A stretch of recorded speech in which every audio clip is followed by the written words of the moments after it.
Café, uma planta originária das Arábias, que viajou o mundo, vindo para o Brasil em meados de 1727, transformando toda a economia e a política interna. E nesse contexto em que o nosso país recebe uma grande influência do produto, em especial na região do Oeste Paulista, muitos podem não saber, mas São José do Rio Pardo teve importante participação na introdução dessa cultura, onde o solo fértil atraiu famílias imigrantes que almejavam uma vida melhor, desta forma construindo nosso amado município. Vamos conhecer uma cidade querida que começou a sua história através das raízes dos cafezais, fazendo hoje referência a um dos mais importantes autores da leitura brasileira, Euclides da Cunha. Os primórdios da fundação. No dia 4 de abril de 1865, o coronel Antônio Marçal Nogueira de Barros reúne fazendeiros, a fim de organizar planos e construir a primeira capela. Podemos interpretar a vinda de uma igreja como sendo, simbolicamente, a representação da vontade de formar raízes familiares dentro do território que viria a se consolidar como cidade próspera e de relevante valor cultural e histórico. Dados os fatos iniciais, iremos abordar os fatos de nossa história a partir dos anos de 1930 até os anos 2000, período o qual viveu um grande historiador de extrema importância para a identidade do município, com o título de Guardião da Memória Riopardense, Rodolfo José Del Guerra. Assim, temos o objetivo de quebrar os paradigmas de nosso passado municipal e compreender com mais profundidade o mundo que nos cerca. Oi, dona Carmen, meu nome é Lívia. A gente está fazendo um documentário sobre a cidade e eu tenho algumas perguntas para você sobre imigração e o desenvolvimento da economia. Então, a primeira pergunta é como a imigração influenciou o desenvolvimento da cidade? Bem, a imigração italiana começa já no final do século XIX, quando o café começa a se expandir na nossa região, aqui no nosso município, crescendo muito, precisando de mão de obra, cada vez mais mão de obra, no momento em que havia acontecido a abolição da escravidão, né, em 1888. Aí começou a faltar mão de obra nas fazendas. Então, o recurso foi lançar mão da imigração de trabalhadores, né, estrangeiros para trabalhar na lavoura do café. No Brasil tinha muita terra, muito trabalho e poucos trabalhadores. Então, se recorreu à imigração, principalmente de italianos, que vieram para o Brasil a partir de 1880, 89, daí em diante até o século XX. Para trabalhar na lavoura. Então, essa mão de obra foi fundamental para o desenvolvimento da cafeicultura e para o povoamento do nosso município, que começa a partir daí. E assim, como que a imigração italiana influenciou a cultura e também a economia de São José? A economia é o que eu acabei de dizer, né? Uhum. Vieram muitos trabalhadores, a maioria deles foi para as fazendas, porque era lá que faltava mão de obra, foram para trabalhar na lavoura, mas uma parte veio para a cidade, que era ainda um lugar pequeno, né, com pouco mais de 15, mais ou menos 15 mil habitantes, por aí, 1900, tinha mais ou menos 15 mil habitantes, a maioria deles moradores da zona rural, então a maioria vai para as fazendas, mas uma grande parte fica na cidade. E eles tinham que encontrar algum trabalho também para sobreviver. Então, esses que ficaram na cidade trabalharam como trabalhadores braçais, avulsos, mas também procuraram criar formas de sobreviver economicamente. De que maneira? Criando oficinas artesanais, marceneiro, ourives, ou pequenos negócios, pequenas fábricas de macarrão, fábricas de sabão, tudo fabriquetas pequenas de fundo de quintal, que o professor Rodolfo, ele estudou bem esse fenômeno de formação de fabriquetas de fundo de quintal, que ele chamava. Então, eram pequenos artesãos, pequenos comerciantes que se organizavam economicamente para sobreviver, né? Por exemplo, a rua hoje chamada Francisquinho Dias, que já se chamou também João Pessoa, né? Ela já foi chamada de Rua dos Latoeiros, porque tinham muitos italianos que usavam latas para fazer canecas, panelas, né? Enfim, todos os objetos de utilidade doméstica. Então, eles colaboraram muito no desenvolvimento da economia da cidade, além de ser uma mão de obra indispensável na lavoura do café. Muitos trabalhadores trabalharam na reconstrução da ponte, né, na época de Euclides da Cunha, na correspondência que ele fez em muitas das suas cartas, ele falava dos trabalhadores italianos da ponte. Então, muitos foram trabalhar também na reconstrução da ponte. E você me pede a importância da cultura, porque o povo foi fundamental. O povo italiano, ele era um povo alegre, um povo católico, muito ligado à religião, muito apegado à família, né, à criação dos filhos, gostavam de festas, de música, de dança. Então, eles criaram bandas de música, muitas bandas de música foram formadas. Eles formaram escolas, muito também formaram escolas particulares, né, pequenas escolas, para ensinar aos filhos, porque naquele tempo tinham poucas escolas, e eram escolas particulares, que poucos podiam pagar, né? Então, os italianos abriram escolas para ensinar leitura, escrita, e também alguns ofícios, também escolas, né, escolas de ofícios simples. Então, a importância da cultura italiana foi nesse setor, desenvolver a religiosidade, o respeito à família, a fé católica, o gosto da música, o gosto por festas, por danças, né? Isso tudo veio com os italianos, principalmente com a imigração italiana. Por exemplo, a Igreja de São Roque, a comissão carregada de construir a Igreja de São Roque era composta totalmente por italianos. As bandas de música eram quase na totalidade também formada por italianos. E eles, além das bandas de música, eles se organizavam também, porque era uma sociedade que vinha de um outro país, um país de cultura totalmente diferente. Eles tinham que se agregar, eles tinham que formar uma comunidade solidária, né?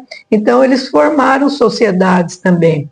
É essa população que estudou no ginásio, no colégio, na escola normal, é que vão ajudar o desenvolvimento do país. Porque aí começa o período da industrialização no Brasil, não era só da agricultura, e tinha mão de obra preparada. Quem terminou o colegial, alguns foram fazer direito, outros foram fazer medicina, outros fazer engenharia, outros foram ser professores. Eu fui ser professora, sua mãe foi ser professora, então as condições de vida melhoraram.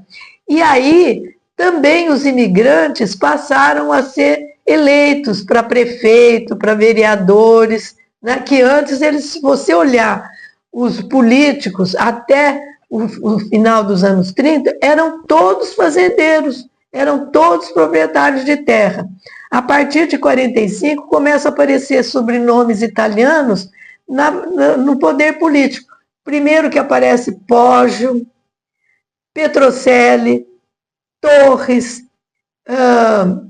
Jean Tomassi, todos sobrenomes italianos, Jean Tomassi, Santurbano.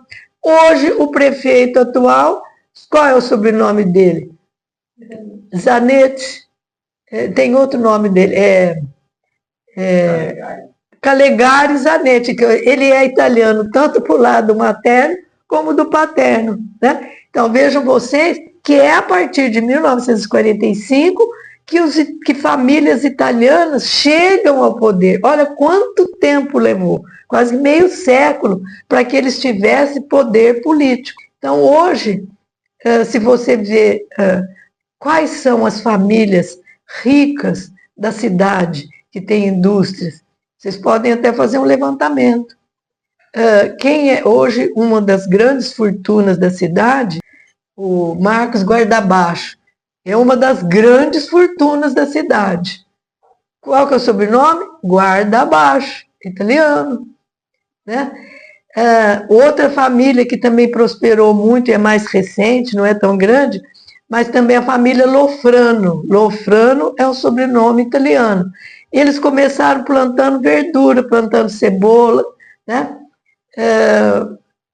Outras famílias que cresceram plantando cebolas foram os ceboleiros, como chamavam, né, Lígia?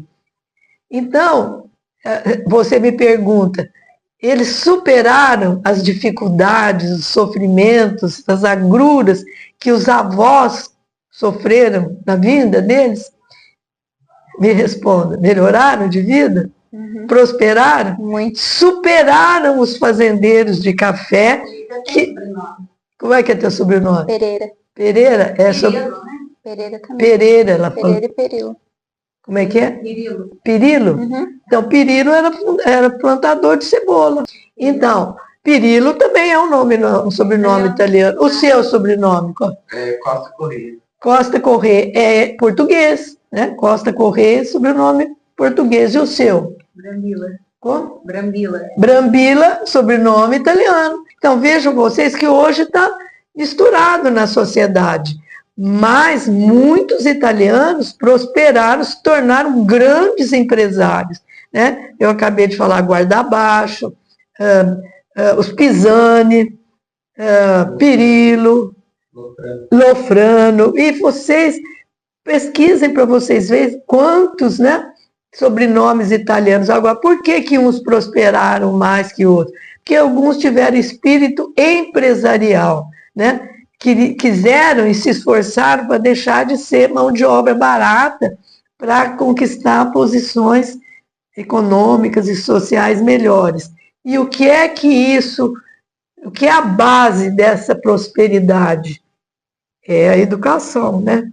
Vocês, por exemplo, da ETEC, têm o privilégio, né, Lígia, de estudar numa escola de boa qualidade, que foi criada exatamente porque a escola pública estadual não estava mais atendendo, né? A escola pública estadual teve a qualidade muito rebaixada, né?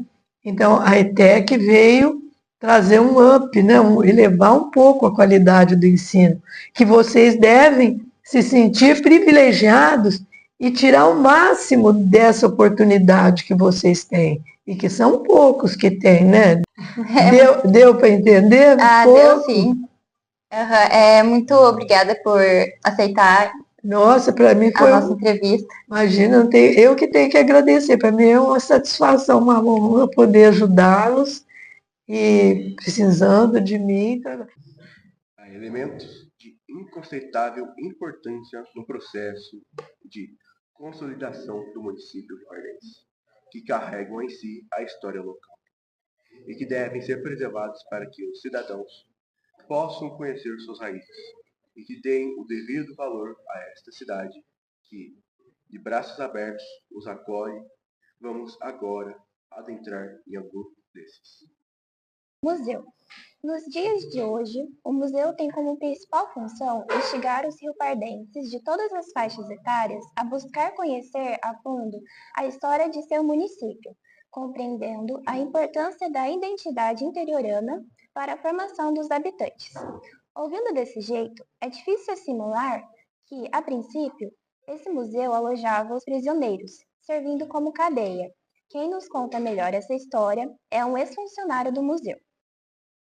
Aprender também, né? O nosso museu, eu aprendi isso com uma ex-diretora nossa, né, Lúcia Vitor, que esse museu aqui tinha que ser pedagógico, não só um museu de passeio, né? A gente vai para São Paulo, a gente tem muitos museus históricos, mas é de passeio, né? Aqui a gente, foi uma característica que a Lúcia Vitor deixou aqui, na cidade, para mim, o museu deve ser pedagógico, sempre está recebendo faculdade, escola, colegial, então é uma característica nossa aqui no museu. Olha só, São José do Rio Pardo, ela tem um privilégio de ter 2 museus, não só um. É muito difícil para a prefeitura, hoje a gente está no lado administrativo, a gente sabendo o discurso que a prefeitura tem, é muito difícil manter um museu. É muito difícil manter um funcionário, 2 funcionários, 3 funcionários. É muito difícil fazer as coisas. Então, olha só o que acontece. São José do Rio Pardo tem 2. Tem esse daqui que é o Museu Pardense, que serve para contar a história de São José. E tem um museu ali, do Euclides da Cunha, o Museu Euclidiano. Ele é específico para a história do Euclides da Cunha. Durante a minha apresentação, a gente vai falar um pouquinho lá no museu, por que ele existe e dessa pessoa que é tão importante para São José, que é o Euclides da Cunha. Mas olha só, vamos focar na história de São José do Rio Pardo. São José do Rio Pardo, gente, é uma cidade linda, que tem uma história maravilhosa. A gente precisa entender, às vezes quando a gente está assim, em algum lugar, festa, alguma coisa, a gente brinca muito, né, do país que a gente mora, né, por ser brasileiro, né, a gente é muito chacota de europeu, às vezes a gente desfaz a cidade que a gente mora, lá o povo é chato, sabe? A gente tem que ter orgulho de ser brasileiro, a gente tem que ter orgulho de ser paulista, o estado de São Paulo tem uma história maravilhosa, e a gente tem muito que ter orgulho de ser riopardense. São José também tem uma história maravilhosa. Aliás, não tem uma, tem várias. A gente vai tentar aqui resumir algumas que a gente conhece, algumas que a gente sabe, tá? Olha só, São José do Rio Pardo começa mais ou menos com o descobrimento do Brasil. Por quê? Quando o Brasil foi descoberto, aliás, ele foi descoberto, eu acho uma palavra meio... Quando acharam o Brasil novamente, isso aqui já era habitado. Esse país, como qualquer outro, cresceu os índios, não pertenciam a gente. Os portugueses, os holandeses, há relatos que os holandeses chegaram primeiro os portugueses aqui, né? Eles chegaram aqui e já tinham os nativos aqui. E a gente imagina hoje que seria o Brasil no momento da sua descoberta. Floresta, floresta e floresta. As histórias de todos os municípios de São José do Rio Pardo começam nesse momento. No primeiro momento que se descobre o Brasil e aqueles países descobridores, holandeses, principalmente holandeses, foi em Portugal, eles que eram fortes na navegação na época. Eles resolvem tomar posse da terra, colonizar. Aí vem os colonizadores, montam suas primeiras colônias, suas primeiras cidades, Rio de Janeiro, Santos, Recife, dentre outras. E depois de um certo tempo que fica ali explorando só o litoral, aparecem os famosos bandeirantes. E eles começam a subir a serra para descobrir por dentro do Brasil, né? Eu não sei se vocês sabem qual o nome. Tem uma cidade do nosso lado aqui, que foi já comarca de São José, ela dona de São José, chama Casa Branca.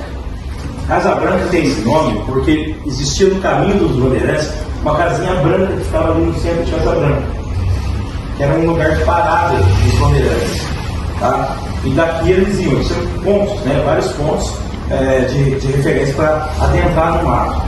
E quando eles estavam adentrando, imagine vocês, hoje vocês vão para a praia. Todo mundo aqui já foi para a praia? Tem uns lugares que vocês já desceram. Alguém já desceu a serra de Paraty, por exemplo? Eu morro de medo de descer aquela serra. Ela é assim, né? E a estrada é péssima.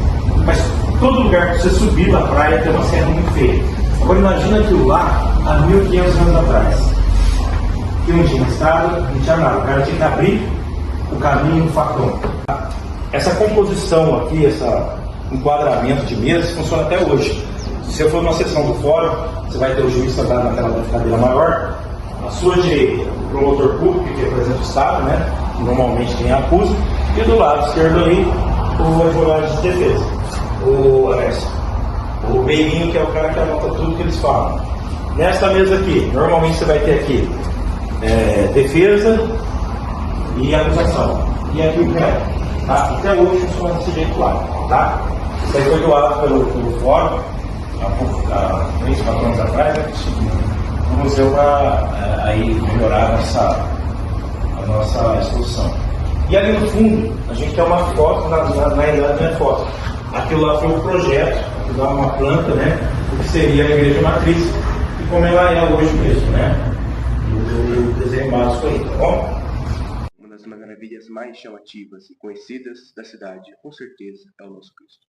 Sua história começa na década de 40, em que Sr. Manuel de Souza Rosa, forte religioso, percebe que em uma cidade tão católica falta uma figura de representação de fé do povo. Assim, sozinho, ele inicia sua jornada para conseguir o Cristo, que foi construído em Campinas, também ajudando com a própria mão de obra, pois era pedreiro. Desse modo, silenciosamente, ele trabalhou arduamente ao decorrer de 6 anos, removendo as pedras do morro e custeando boa parte da obra. O monumento foi visto pela primeira vez pronto e iluminado na noite do dia 7 de setembro de 1947. Hoje, a sua memória vive, tendo tido seu nome indicado para uma rua no bairro Santo Antônio.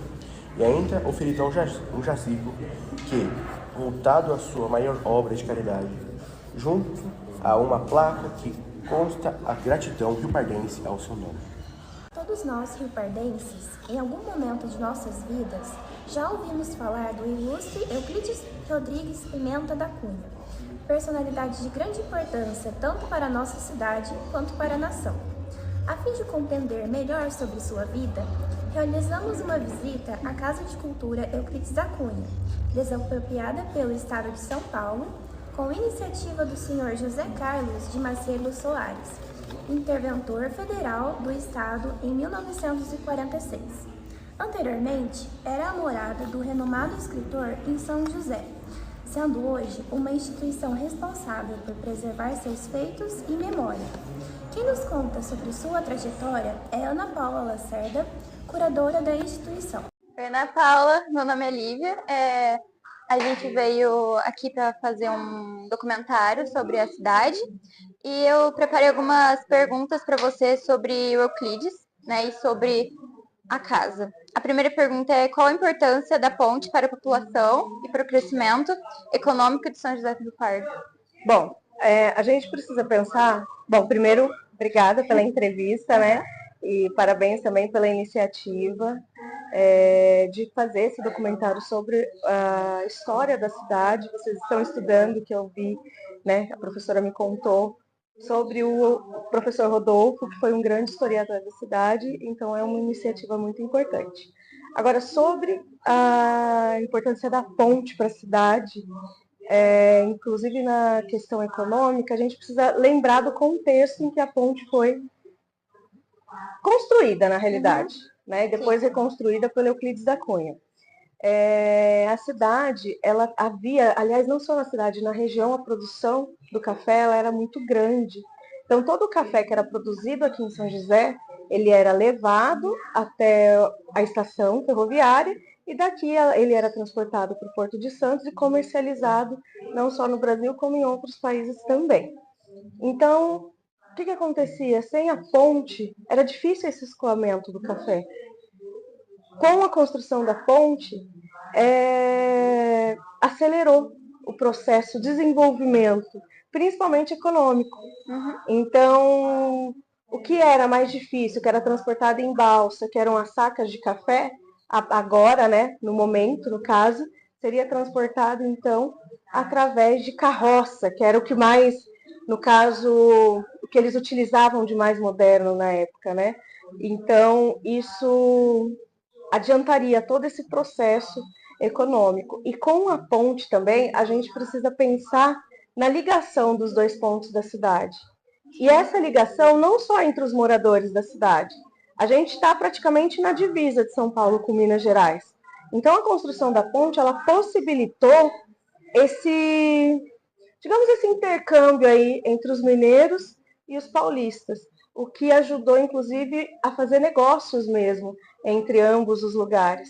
E, claro, com todo esse desenvolvimento do café, com toda essa circulação dos mineiros, dos paulistas aqui na cidade, atraiu também a mão de obra da época, que eram o quê? Os imigrantes, que contribuiu de forma significativa para o desenvolvimento da cidade. seja na questão cultural, seja na questão social e na questão econômica também. E eu também queria saber por que é tão importante, né, para a cidade, né, para São José, preservar a memória de Euclides da Cunha.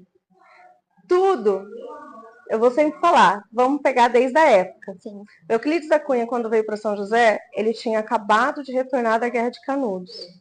Aqui, ele fincou, na realidade, uma história importantíssima do Brasil. Aqui foi onde ele mesmo disse, né, que ele conseguiu a paz necessária, a tranquilidade necessária para ele escrever o livro Sertões. Livro Sertões esse que se transformou, na realidade, num grito do povo brasileiro contra o sistema brasileiro da época. Sistema esse que Euclides também tinha lutado para ser instaurado, que era a República, e depois ele se decepcionou. E ele mostra isso muito nos Sertões.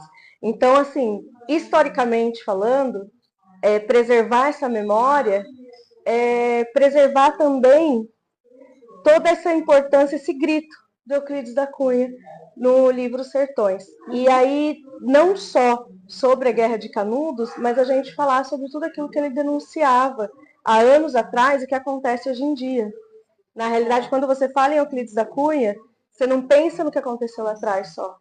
Lá atrás, mas e hoje? E a questão, por exemplo, da degradação do meio ambiente, que ele denunciava. A questão das queimadas, que Euclides da Cunha falava, olha o que a gente está vivendo hoje. E também, assim, de qual forma a cidade celebra a memória de Euclides? Bom, Euclides morou aqui durante 3 anos, né? Do que foi o período da reconstrução da ponte metálica, de 1898 a 1901. Em 1909, ele foi assassinado, que causou uma comoção nacional e principalmente aqui na cidade, porque Euclides aqui ele era muito querido, né? Além dele ser o doutor Euclides da Cunha, né? Enfim, ter todo aquele nome que teve, principalmente depois do lançamento do livro Sertões, ele fez muitos amigos aqui. Então, o fato dele ter sido assassinado, né, pelo amante da esposa, e depois, em 1912, esse mesmo amante foi absolvido alegando legítima defesa, causou, digamos assim, uma revolta, né? Principalmente nos amigos do Euclides da Cunha. Então, esses amigos resolveram fazer um movimento, na realidade, onde eles se encontravam em frente a essa casa, a que nós estamos, e desciam em Romaria até a cabana, que era como se fosse o escritório do Euclides da Cunha, como forma de lembrar desse amigo ausente. E ali na cabana eles falariam, não da vida pessoal, da tragédia pessoal do Euclides da Cunha, mas ali eles eles fizeram com que a memória de Euclides da Cunha fosse lembrada pela sua importância, pela parte intelectual, né? E aí esse movimento foi crescendo, que em 1938 foi criada a Semana Euclidiana. E depois outros símbolos foram retratados aqui na cidade. Então foi uma construção da identidade cultural de São José do Rio Pardo, né? Então nós temos o movimento, a semana, a Casa Euclidiana, que é o maior centro mesmo de acervo, né, sobre Euclides da Cunha, a vida e obra de Euclides da Cunha, enfim. E aí, atualmente, além da Semana Euclidiana, nós temos a programação anual das atividades euclidianas que relembram o escritor Euclides da Cunha. Então não tem nem como muito imaginar São José do Rio Pardo sem Euclides da Cunha, porque virou uma referência. Quando a gente vai em alguma reunião em São Paulo ou em outros lugares, enfim, quando a gente fala assim, eu sou de São José do Rio Pardo, é automático a terra de Euclides. Aí a gente fala, não é a terra de Euclides, mas é a terra onde se homenageia o Euclides da Cunha, né? Então, inclusive, a Semana Euclidiana, o movimento euclidiano, ele foi indicado para apresentar num programa da Unesco. Ele foi indicado na Europa. Então, assim, não, né? Enfim, não sei se vai dar certo ou não, mas o fato de nós termos sido indicados, isso já demonstra a importância do movimento para a cidade. Sim, e também já engatando nessa questão da Semana Euclidiana, eu queria saber qual que é a importância da Semana Euclidiana nos dias atuais. Eu já participei da maratona 2 vezes, uma eu fiz no 5º ano e a outra foi agora nesse ano. E assim, desde sempre é muito importante falar sobre a Semana Euclidiana, sobre a maratona, mas eu queria saber um pouco sobre o que você acha. Da importância da semana euclidiana, vamos lá. Primeiro eu vou falar como maratonista, porque eu também já fui maratonista, já fui estudante. Eu não sei a sensação que você teve. Eu vim de fora, fiquei até em alojamento quando eu vim para a semana euclidiana. E a gente entra na semana euclidiana, principalmente quem vem de fora, com uma outra cabeça. Você nem sabe o que você vai encontrar lá dentro. Você só vai. E aí você entra, você fica assim, a parte de um mundo diferente, de um mundo totalmente de conhecimento. Aí você sai de uma outra forma. E aí tem até aquela frase assim, uma vez maratonista, sempre maratonista, que você já deve ter ouvido. Então, assim, a importância da semana euclidiana no geral é para a própria formação do cidadão pensante, né? Porque durante a semana, sim, nós falamos sobre Euclides da Cunha, que é o tema central, mas fala-se também de outros temas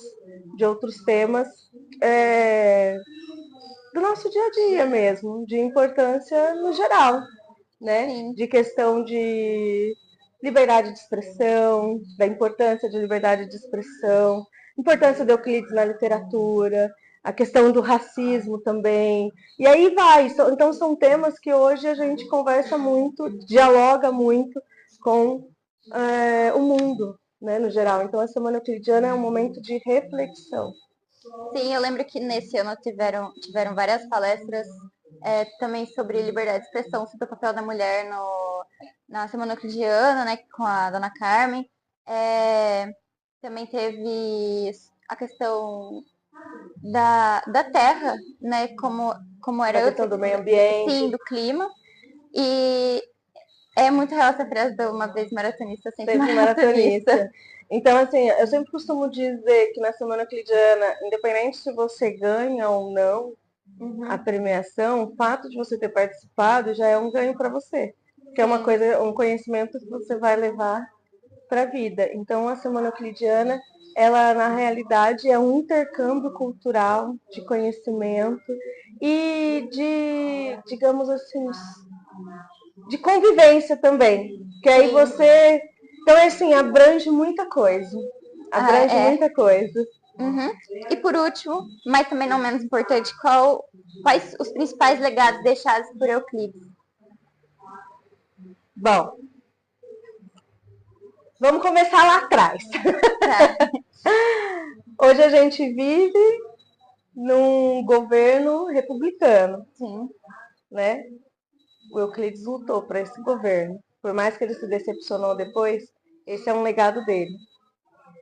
Ele também era a favor, na época, da abolição dos escravos. Então, é outro legado, assim, forte que ele deixou. E aí, vem os sertões, que, como eu disse anteriormente, é um grito, né? Sim. É uma... como a gente lia... Nós lemos algumas vezes, a Guerra de Canudos foi uma aberração, uma luta de brasileiros contra brasileiros. Quanto na realidade o que eles estavam pedindo ali era que o governo olhasse para eles de outra forma. Sim. Então, foram vários legados que ele deixou. Ele não deixou aquele povo ser esquecido. E aquele povo, na realidade, é um pouco de cada um de nós. Quando a gente vê hoje em dia, algumas aberrações por aí. Então, a gente sempre tem que fazer o link. O legado de refletir. O legado de não abaixar a cabeça para as coisas que a gente acha errado. Né? E o legado de deixar tanto material, que, como dizia o professor José Calazans, Euclides, como é que ele dizia? Mais ou menos assim, estudo. Tem muitos estudos aí para serem feitos aí sobre Euclides da Cunha. Então, é um legado de muita intelectualidade, questões sociais, questões ambientais, questões econômicas. É um legado, além de tudo, além de literatura nacional, de ser um grande escritor nacionalmente conhecido, é um legado, para mim, político também. Mas político de forma responsável. Ah, com certeza. Então, acho que esse é o básico, assim. Muito obrigada, né, pelo seu tempo, de você ter cedido essa entrevista. Foi muito importante saber a sua opinião sobre. E é isso, muito obrigada. Imagina, eu que agradeço. E quando vocês precisarem, tá bom? Tá certo. Visando nos aprofundar na busca de nossa história, fomos até a Biblioteca Monteiro Lobato, inaugurada em 21 de abril de 1952, abrigando um grande acervo de livros nacionais, a exemplo das obras do Rodolfo José Delguer, que possui extrema importância para a preservação das memórias municipal, contando com mais de 10.000 títulos. O Ventre da Terra-Mãe, por exemplo, é um dos documentários mais importantes de Delguer. Praça dos Três Poderes. O artista e construtor Pascoal Artesi queria transformar o temoroso cemitério em um belíssimo jardim com flores. Removeu os corpos e memórias daquele lugar, mesmo que o povo, de maioria católico, tenha considerado essa ação um sacrilégio. O local foi construído por meio de quermesses e doações, dessa forma se tornando uma bela paisagem municipal. Com os recursos arrecadados, trouxe em 1915 as formosas estátuas de mármore da Itália, simbolizando as 4 estações, que agora são usadas para embelezar o centro do município. Em 1956, após 50 anos, por divergências políticas, foi construído em cima da querida Praça Artesi, a Praça dos Três Poderes, na qual a paisagem natural foi substituída por construções modernas, onde o poder judiciário, legislativo e executivo foi posto em conjunto, assim sendo até hoje um importante lugar para nosso território. A estação, um marco para o avanço da economia cafeeira. A empresa Ramal Ferroviário, aberta em 1887, esteve ativa até 1977. A adorável estação que facilitava o processo para que o nosso precioso produto pudesse chegar aos grandes centros e na Europa. Lá ouvia-se o barulho do trem e sentia-se o cheiro do café. Em 1985, tentaram reativá-lo, somente para passageiros. Todavia, devido ao pouco movimento, foi fechado após 5 anos. Um lugar que marcou a paisagem e o crescimento para a cidade. Construída por meio das reivindicações de riopardenses, tinha como principal objetivo atravessar as safras de café tanto da margem direita do rio quanto grande parte do município de Mococa. Estamos falando da Ponte Metálica. Seu projeto foi aprovado em 4 de agosto de 1892, sendo que os primeiros estudos da geografia foram realizados pelo engenheiro Henrique Durval, ainda no mesmo ano, atestando a existência de uma rocha granítica no local de construção. Dessa maneira, em 1896, uma nova planta foi proposta e entre maio e junho, iniciou-se sua construção pelo engenheiro Arthur Peel de Montmorency, que importou a estrutura metálica e realizou a montagem e alvenaria. Vale ressaltar que o mesmo também liderou um movimento para a construção da usina hidrelétrica de Rio Pardo, em meados de fevereiro de 1897. A ponte importada da Alemanha já estava em São José. Após 50 dias de sua inauguração, na madrugada de 23 de janeiro de 1898, a estrutura desabou, sendo que um dos pilares rachou e cedeu devido ao lugar inapropriado. Em uma tentativa de reconstruir a ponte, estavam disponíveis para o trabalho Gama Cochrane, Euclides da Cunha e Carlos Bokerman. Um fato interessante é que o próprio Dr. Euclides pediu por essa responsabilidade ao diretor da superintendência. Em fevereiro de 1898, o escritor já se encontrava na cidade, construindo uma ponte provisória e retirando as peças caídas e retorcidas. O processo foi finalizado em 14 de junho. Em sua honraria, a Câmara Municipal destinou a Euclides uma placa fundida em bronze com sua dedicatória. A construção da Praça Matriz e da igreja foi uma das partes mais importantes para a formação da cidade. Foi construída perto da Casa da Câmara, pelo Felício Maria Cativi, com uma só torre, inaugurada em 1893, com grande felicidade da população ripardense, quando, no mesmo ano, o corpo da igreja estava pronto. O bispo de São Paulo, Dom Lino Deodato, visitou São José do Rio Pardo e inaugurou a igreja com grande festividade. A igreja foi descrita como grande e espaçosa e bem decorada pelo Dom Lino. Oficiou a bênção do altar-mor e regiu um cruzeiro no adro. Em 1898, a igreja foi reinaugurada no dia 29 de maio, liderada principalmente por Joaquim Thomas Ankrasword. Então, Fábio, o segundo Ciências Humanas está fazendo um trabalho com a lei, né? A gente vai fazer um depoimento sobre a cidade. Eu posso fazer algumas perguntas para o senhor? Claro. A primeira, como a vinda da fábrica da Nestlé influenciou a economia de São José do Rio Pardo? Bom, a vinda da fábrica da Nestlé, ela acontece em São José do Rio Pardo na década de 70. Né? E qual foi o impacto da instalação dessa fábrica no Brasil? Bom, o impacto foi grande pelo seguinte: a economia da cidade até então basicamente era agricultura. Né? Você tem no primeiro período do século XX o café, né? Com a quebra do café você tem outras atividades, né, de maior ganho econômico, e a partir da década de 70, com a chegada de uma fábrica, de uma multinacional, isso possibilitou o desenvolvimento de outros setores da economia. Então, a vinda da fábrica para a cidade do Pardo não foi apenas a geração de emprego e você ter uma atividade econômica baseada na indústria, ou seja, com a quantidade de empregos que ela gera, isso vai dinamizar outros setores da economia, como o comércio, por exemplo.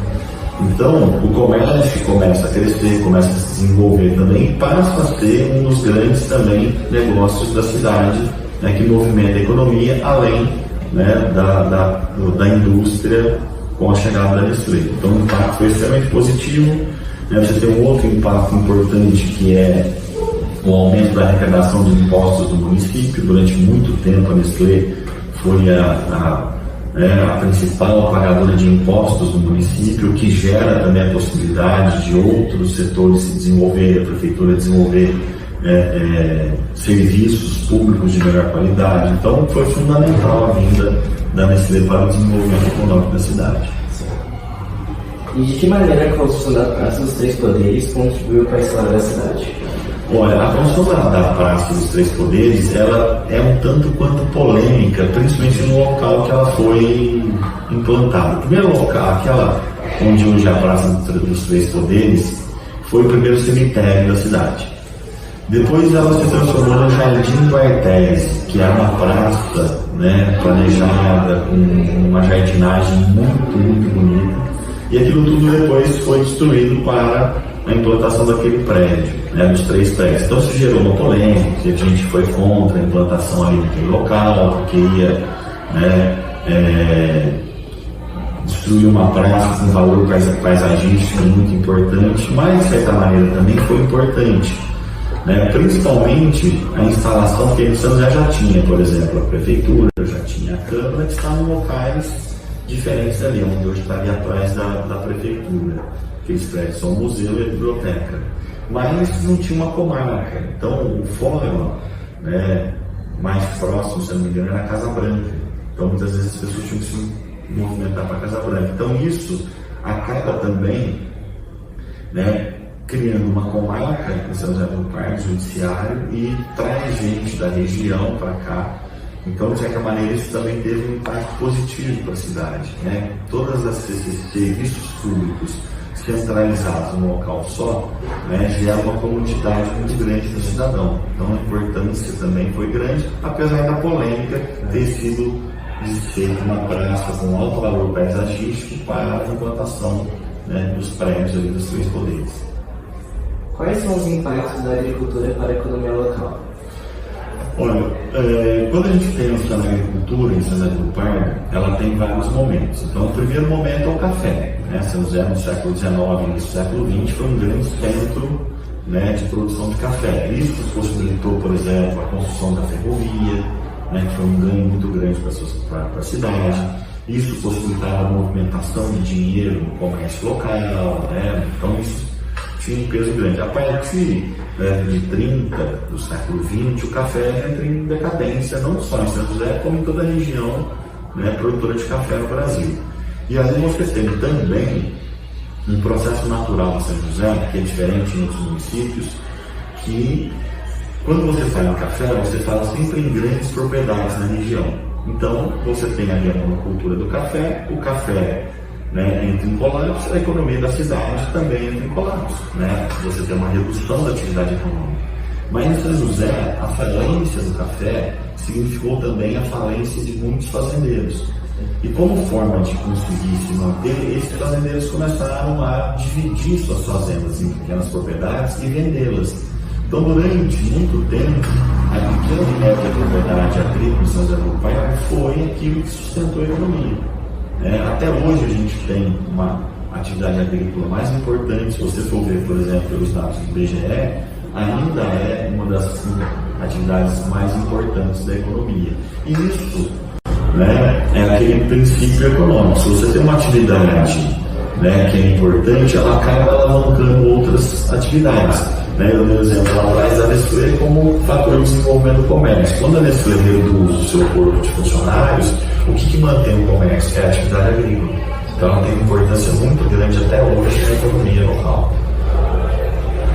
De que maneira as melhorias que foram feitas na cidade, como pavimentação de rede de esgoto, afetaram a qualidade de vida dos moradores ao longo dos anos? Na verdade, os serviços públicos eles estão essenciais. Né? A gente, historicamente, a gente vê que esses serviços públicos, a princípio, iluminação pública, por exemplo, isso foi coisa do início do século XX em São José, onde você tem a construção da primeira usina hidrelétrica por parte de um fazendeiro do café, e logo depois você tem o quê? A pavimentação de ruas, né? a rede de esgoto. Isso tudo tem um impacto muito grande em vários aspectos. No aspecto econômico, quando você pega, por exemplo, o que vai levar uma empresa ou mesmo uma indústria a se instalar em uma cidade, eles vão olhar vários fatores. Entre esses fatores você tem tratamento de água, tem fornecimento de energia elétrica, tem rede de esgoto, isso tudo é levado em consideração. Então, o impacto para os negócios é algo importante. Um outro impacto importante é para a saúde da população. Você, quando você investe em saneamento básico, você economiza R$100 em saúde, porque a qualidade de vida da população melhora. Então, a pavimentação e a rede de esgoto e futuramente o tratamento de esgoto, isso é muito importante não só para São José, mas como para qualquer cidade do Brasil. Sim. Como o processo de urbanização e expansão habitacional influenciou a organização dos novos bairros da cidade? Os municípios no Brasil, eles não são muito bem planejados em termos de expansão. Essa ideia também de planejar a expansão é coisa recente. A gente tem poucas cidades no Brasil que têm esse planejamento urbano. Brasília, Belo Horizonte são exemplos. Mas, de certa maneira, você tem, por exemplo, em São José, você não tem um crescimento desordenado. A gente vê, por exemplo, os bairros localizados com serviços de água, iluminação, esgoto, mas ainda assim, você tem, de repente, você tem que avaliar uma série de coisas. Por que eu vou, por exemplo, construir um bairro onde hoje está o Caçuce? Ali, você tem um aspecto importante. Logo do lado, você tem um distrito industrial. Então, para quem mora no Caçuce e trabalha no distrito industrial, está logo ali. Então, economiza com transporte, você tem uma série de economias. O problema é quando você coloca bairros populares a distâncias muito grandes dos serviços públicos. Então você coloca um bairro a uma distância grande, não tem uma farmácia perto, não tem um supermercado perto, e aí você requer um deslocamento grande da população, isso tem custo. Então eu não vejo, por exemplo, São José do Parque um crescimento desordenado, foi um crescimento equilibrado e funciona assim até hoje. Professor, muito obrigado. Eu que agradeço, gente. Qualquer coisa estou à disposição. A partir dessa análise, podemos reconhecer o quanto nossa cidade se transformou ao longo das décadas, acompanhando os avanços urbanos econômicos e tecnológicos que a moldam. Sua história, longe de ser estática ou imutável, reflete um processo dinâmico e contínuo de mudanças, alimentando pelas escolhas e ações de sua comunidade. Cada passo dado, cada decisão tomada, contribui para construir o presente e projetar o futuro. Assim, percebemos que a identidade da cidade não está apenas em seu passado, mas também na visão coletiva que inspira novas possibilidades, reafirmando o compromisso de todos com o progresso sustentável e humano.